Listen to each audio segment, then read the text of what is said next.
శ్రీమాత్రే నమః. అందరికీ శుభ సాయంత్రం అండి. ఈరోజు మార్నింగ్ వీడియో చేయలేకపోయాను. నేను కొంచెం తలనొప్పిగా, కళ్ళు అవి మండుతున్నట్టుగా అనిపించింది.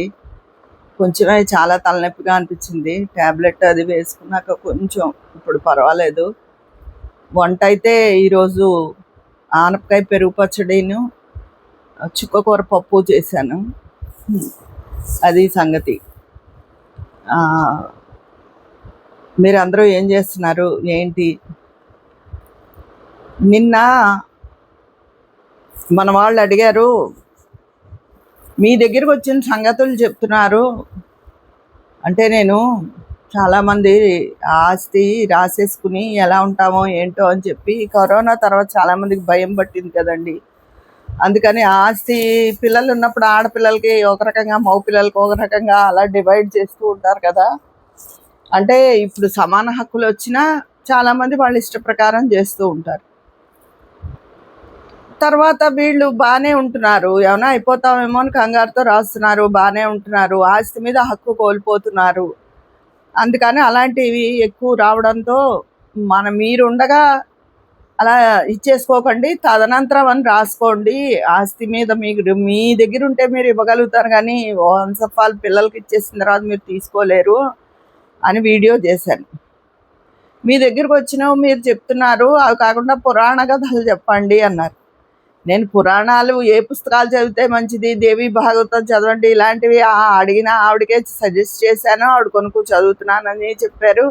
ఏదైనా సందర్భంలో నేను ఇలాగా అని ఉదాహరణగా నేను చెప్పగలను, కానీ ప్రత్యేకించి పురాణాలు అవి ఎవరికి వాళ్ళే చదువుకోవాలండి. ఎందుకంటే నేను నా ఛానల్ అన్నది ప్రత్యేకించి మోటివేషనల్ ఛానల్ నాది. ఆడవాళ్ళని అలాగా ఉండిపోకుండా మన జనరేషన్ ఆడవాళ్ళు, మన అంటే సేమ్ నా వయసే అని కాదు, నాకన్నా పెద్దవాళ్ళని కాదు, నాకన్నా చిన్నవాళ్ళని కాదు, 40 ఏళ్ల నుంచి ఉన్న ఆడవాళ్ళు బయట ప్రపంచంలోకి మనకంటూ ఒక ప్రపంచం సృష్టించుకోవాలి. ఇల్లు పిల్లలు వీళ్ళ మీదే పెట్టుకోకూడదు, మనకంటూ ఒక అవగేషన్ ఉండాలి. అలాగే మనకంటూ ఒక రూపాయి మనం సంపాదించగలగాలి మనకు వచ్చిన పనితో. అది పెయింటింగ్ అవ్వచ్చు, కుట్టడం, టైలరింగ్ అవ్వచ్చు, లేదా రకరకాలుగా ఇంట్లో ఉంటే ఇప్పుడు ఎన్నో రకాలు యూట్యూబ్ ద్వారా తెలుస్తున్నాయి. ఏదో ఒకటి మనకంటూ ఉండాలి ఆదాయం అని చెప్పి అలాంటివి చెప్పడం. ఆరోగ్యం గురించి జాగ్రత్త తీసుకోమండం, ఈ వయసులో ఎలాంటి ప్రాబ్లమ్స్ వస్తాయి, హెల్త్ ఇష్యూస్, ఇలా ఆడవాళ్ళని మోటివేట్ చేస్తూ ఉంటానండి. నేను మెయిన్ నా ఛానల్ ఉద్దేశం అది. అందుకని పురాణం నా దగ్గరకు వచ్చినవి నేను చెప్పడం కాదు, నా దగ్గరకు వచ్చినవి మరి అవి మీకు తెలియవుగా, లీగల్ విషయాలు అందరికీ తెలియవు కదా. ఓహో ఇలా కూడా జరుగుతూ ఉంటాయి కదా అని జాగ్రత్త పడతారు కదా. అందుకని మేము లీగల్కి సంబంధించిన వాళ్ళం కాబట్టి అలాంటివి కూడా మీకు చెప్తూ ఉంటాను. జాగ్రత్త పడండి, తొందరపడి అలా రాసేయకండి అలా అని చెప్పడం జరుగుతుంది. అవి చెప్పడం కాదు, పురాణాలు చెప్పండి అంటాం అన్నది నాకు కొంచెం నచ్చలేదు. పురాణాలు చెప్పకూడదని కాదు, అవి ఉదాహరణగా ఎప్పుడైనా సందర్భోచితంగా చెప్తాను. ఇప్పుడు దుర్యోధనుడికి ఎవరు మంచివాళ్ళు కనపడలేదు, ధర్మరాజుల వరకు అందరూ మంచి వాళ్ళే కనపడ్డారు. అలానే మరోటో ఏదో చెప్పగలుగుతాను. అంతేగాని ప్రత్యేకించి పురాణాల కథలే నేను చెప్పడం అన్నది జరగదు. అది ఎవరికి వాళ్ళు తెలుసుకోవాలి, ఎవరికి వాళ్ళు అనుభవించాలి. ఆ భగవంతుని కథ వినడంలో ఆనందం, చదవడంలో ఆనందం అవి అన్నది. అది మీకు తెలియకపోతే ఇంకా ఏ పుస్తకాలు యూట్యూబ్లో కొడితే కూడా పురాణాల గురించి వస్తూ ఉంటాయి, అవి కూడా వినొచ్చు మీరు. అది నేనంటే ప్రత్యేకంగా అవి మాత్రమే నేను చెప్పలేను, సారీ ఏమీ అనుకోవద్దు. అది మీ దగ్గరికి వచ్చినవి మీరు చెప్తున్నారు అన్నది పదం కూడా నాకు నచ్చలేదండి. మీ దగ్గరికి వచ్చినంటే నా దగ్గర ఏ విషయమైనా నా అనుభవంలోంచి చెప్పగలుగుతాను. నా చుట్టుపక్కల నేను చూసిన వాటిల్లో అత్తారి వైపు బంధుత్వాలు చాలామందికి నచ్చవు, అది గమనించాను నేను. ఎవరితోన్నా కలుపుకుపోతేనే జీవితం అండి, అందరూ మనకు అనుకున్నట్టే ఉండరు. అలాగే అత్తారివేంపు ఎలా కుదరదో రక్త సంబంధీకులు కూడా మనకు అనుకూలంగానే ఉండాలని ఏం లేదు. అదే ఆ రక్త సంబంధీకులతో అయితే కలిసిపోతాము. వీళ్ళల్లో లోపం, అత్తారివేంపు ఉన్న లోపం పెద్దదిగా కనిపించవచ్చు మనకి. అదే మన వాళ్ళంటే మర్చిపోతాం. అదే సమస్య అటు వాళ్ళలో కూడా ఉండొచ్చు. కూతురంటే మర్చిపోవచ్చు, కోడలంటే జ్ఞాపకం పెట్టుకోవచ్చు. అలాగే కోడలు అంతే, తల్లి అంటే మర్చిపోతుంది, అత్తగారంటే జ్ఞాపకం ఉంచుకుంటారు. ఇవి ఇలా ఎప్పటి నుంచో కొనసాగుతున్నవి, ఇవాళ కొత్తగా వచ్చినవి కాదు. అందరితోనూ కలుపుకెళ్ళిపోవాలి, పిల్లలకి బంధుత్వాలు ఉంచాలి అన్న విషయంలో కూడా కొంతమంది వాళ్ళ అభిప్రాయాలు చెప్పారు. అది వాళ్ళ ఎవరి స్వీయ అనుభవం వాళ్ళదండి. పూర్తిగా నేను ఎవరింట్లోకి వెళ్ళి తొంగి చూసి చెప్పలేను కదా. మొత్తం మీద టోటల్గా నేను చెప్పాను, ఇలా ఉండి బంధుత్వాలను పిల్లలకి కొంత అందివ్వండి, ఆస్తిపాస్తులే కాదు మనకంటూ నలుగురు మనుషులు ఉండాలి అని. అది అలా చెప్పినంత మాత్రాన వాళ్ళకి అన్నీ బాగున్నాయి కాబట్టి వాళ్ళు చెప్తున్నారు, అనుభవిస్తే తెలుస్తుంది అనుకుంటారు. అది కూడా చాలా పొరపాటు అండి. ప్రతి వాళ్ళ జీవితంలోనూ మంచి చెడ్డ ఉంటాయి. ఏమీ లేకుండా అందరి జీవితం, అందరూ మంచి వాళ్ళే మన జీవితంలో తారసపడిపోరు. ప్రతి మనిషిలోనూ మంచి, మనం అవతల వాళ్ళకి మనం నచ్చినట్టే మనం అవతల వాళ్ళకి నచ్చపోవచ్చు, మనకి నచ్చినట్టే మనం కూడా వాళ్ళకి కుదరకపోవచ్చు. ఏమో వాళ్ళు మనతో సర్దుకుంటున్నారేమో, అలా పాజిటివ్ థింకింగ్తో ఉండాలి. మరీ సమస్య పెద్దది అనుకున్నారంటే మీరు దూరంగా ఉండడమే మంచిది, అది మీ చాయిస్. నేను ఊరికే మొత్తం మీద చెప్తాను, ఏ విషయమైనా సరే ఒక ఇన్ జనరల్ మనకి ఎలా ఉంటే బాగుంటుంది, ఇలా చేస్తే బాగుంటుంది అన్న ఉద్దేశంతో నేను చెప్తాను. అలాగే నా దగ్గరికి వచ్చే విడాకుల విషయంలో కూడా ఇదివరకు చాలాసార్లు చెప్పాను. చిన్న పిల్లలు వచ్చేస్తున్నారు విడాకులకి, సాధారణంగా అలాంటి వాళ్ళకి వద్దు, మీరు ఇంకో ఛాన్స్ తీసుకు చూడండి అని. ఇప్పుడు కోర్టుకు వెళ్ళినా సరే జడ్జి గారు కూడా అదే చెప్తారు, వెంటనే శాంక్షన్ చేసేయరు, మీరు కొన్నాళ్ళు ఆలోచించుకు చూడండి అని చెప్తారు. అదే మేము చెప్తూ ఉంటాం.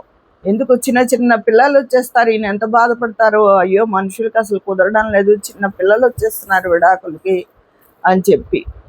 సాధారణంగా ఇంకా మ్యూచువల్ డైవర్సు, పరస్పర అంగీకారంతో విడిపోయి, లేదా శాడిస్ట్ అయ్యి అమ్మాయిని బాధ పెడుతున్నవైతేను తప్ప,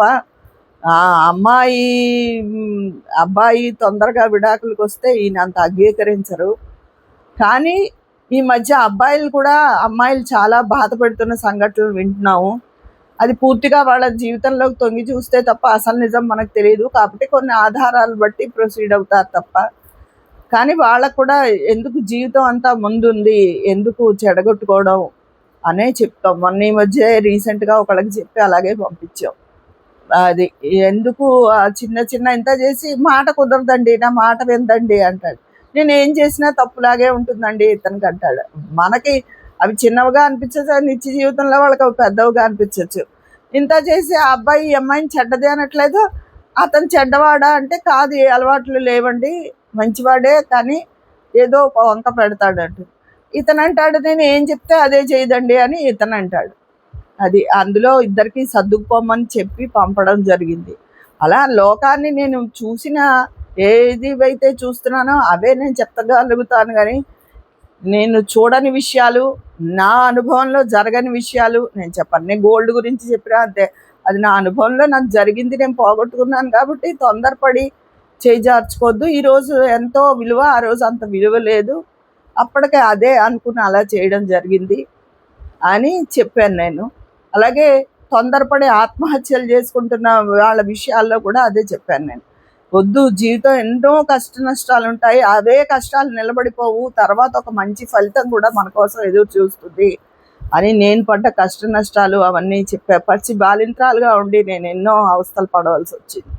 అది పోనీ అంటే ఏమన్నా లోటా ఏమన్నా అంటే అమ్మ వాళ్ళకి ఒకతే కూతుర్ని అంటే ఉన్నారనుకోండి. అసలు ఆ టైంలో మా ఫాదర్కి ఒంట్లో బాగుండకపోవడం వల్ల వాళ్ళు ట్రీట్మెంట్కి హైదరాబాద్ వెళ్ళడం వల్ల, ఈయన అదే టైంలో ఈయనకి యాక్సిడెంట్ అవడం వల్ల ఇవన్నీ నేను ఎదుర్కోవాల్సి వచ్చింది.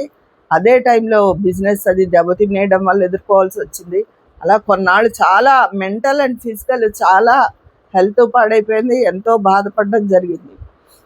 కానీ తర్వాత ఓర్పు పడితే, నేను చెప్పినట్టు ఓర్చినమ్మకి తేట నీరు అని వారు మా అమ్మగారని, తర్వాత ఫలితం బాగుంటుంది. అంతేగాని ఆత్మహత్యలు చేసేసుకుంటే ఏమొస్తుంది, అది ఎవరు ఓర్పు వహించలేకపోతున్నారు, పిల్లలు నేర్చుకుంటారు అని, అయ్యో అలా చచ్చిపోతున్నారు చిన్నపిల్లలు అని బాధతో చేయడం జరిగింది. అలాగా రకరకాలుగా ఉంటాయండి. చెప్పినవి నా అనుభవంలోంచి చెప్పగలుగుతాను, నేను చూసినవి చెప్పగలుగుతాను. అది పురాణాలు చెప్పచ్చు, అదొక ఛానల్లా పెట్టుకుని. కానీ నా ఉద్దేశం అందరినీ ఆడవాళ్ళని మోటివేట్ చేయాలి. మన ఆడవాళ్ళందరూ కూడా ఒకళ్ళ చేత మగవాళ్ళు వీళ్ళకి అంటే ఇప్పుడు ఎవరో అలా అనట్లేదు అనుకోండి, కానీ మన జనరేషన్లో నువ్వు ఊరుకో, నీకు తెలీదు, ఇలాంటి మాటలు మగవాళ్ళ ద్వారా చాలా అనిపించుకుంటారు ఆడవాళ్ళు. అది నాకు అన్నీ తెలుసు, నేను చూసుకుంటాను అని. కాకపోతే ఎప్పుడు కుటుంబానికి రాజు మహామంత్రిని, ప్రధానమంత్రిని పెట్టుకుంటాడు పక్కన. ఎందుకు? రాజుకు బలపరకరమే ఉంటుంది, అంత బుర్ర ఉండదు రాజుకి. ఏ రాజైనా అంతే, సలహా కోసం మంత్రిని పెట్టుకుంటాడు. అలాగే కుటుంబానికి రాజు భర్త అయితే మంత్రి భార్య. ఆ విషయం చాగట్టి వారు కూడా చెప్పారు. ఎందుకు? సలహా ఇచ్చేది. కానీ చాలామంది మేల్ ఇగో అంటారు, నేను ఎప్పుడు పురుషాహంకారంతో భార్య మాట వినరు. భార్య మాట విన్నారు, ఆ సంసారం బాగుంటుంది, బాగుపడుతుంది. నీకు తెలియదు అని కొట్టుపడేసి మొహమాటాలకు పోతారు, ష్యూరిటీలు పెట్టేస్తారు, ఏదో బయట ఫ్రెండ్షిప్లు వెలగబెట్టేసి ఆ ఫ్రెండ్స్ దగ్గర ఫాల్స్ ప్రెస్టేజ్ పోయి అలాంటి చోట నష్టమే జరుగుతుంది. భార్య మాట వినాలి ఎప్పుడూను. అదే భర్త ఏదైనా వద్దు అంటే కాదని భార్య చేయగలుగుతుందా? ఇలాంటివన్నీ తెలుసుకుని నేర్చుకుని కుటుంబ క్షేమం కోసం కొంత ఎదిరింపు మంచిదే అని, అలా అని గయ్యాళిగా ఉండమని కాదు. ఇలాంటి విషయాలన్నీ నేను నా ఛానల్లో చెప్పడం జరుగుతుందండి. ఇది ఈరోజు నేను నా ఛానల్ గురించి నేను చెప్పింది. మీ అందరి అభిప్రాయాలు కూడా కామెంట్ బాక్స్లో తెలియజేసేయండి. మరి అక్కడ మాట్లాడుకుందామా? మీ స్నేహితురాలు ఈజీ అపర్ణాల.